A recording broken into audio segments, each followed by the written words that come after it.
నీ గురించి ఎవరైనా ఎక్కువగా అసూయ చెందితే దానర్థం నువ్వు వారిని మించిపోయావని కాదు, తాము నిన్ను మించలేమని వాళ్ళు తెలుసుకున్నారని అర్థం. రక్త సంబంధికులే పట్టించుకోవడం మానేసి మధ్యలో వదిలేస్తున్నారు. ఇంకా మధ్యలో వచ్చిన బంధాలు వదిలేయడంలో తప్పేముంది మిత్రమా?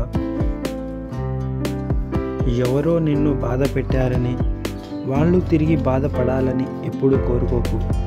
తెలియక బాధ పెడితే క్షమించు, తెలిసి బాధ పెడితే తీర్పు కాలానికి అప్పగించు. నువ్వు మాత్రం ప్రశాంతంగా జీవించు.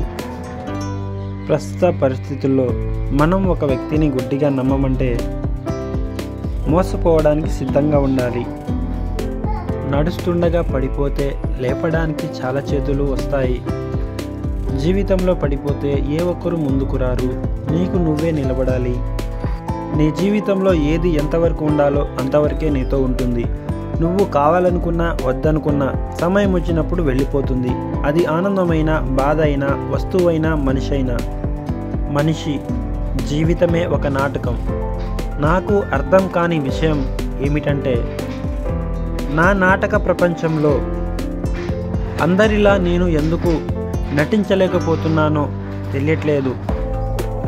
తిన్న అన్నం వంటలోనే ఉంటే ఒళ్ళు చెడిపోతుంది, ఉన్న ధనం ఇంట్లోనే ఉంటే ఇల్లు చెడిపోతుంది.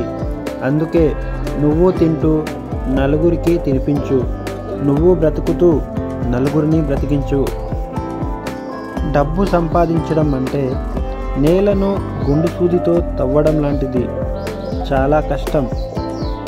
అదే డబ్బుని ఖర్చు పెట్టడం అంటే గాలి ఊదిన బెలూన్ని గుండు సూదితో గుచ్చడం లాంటిది, చాలా సులభం.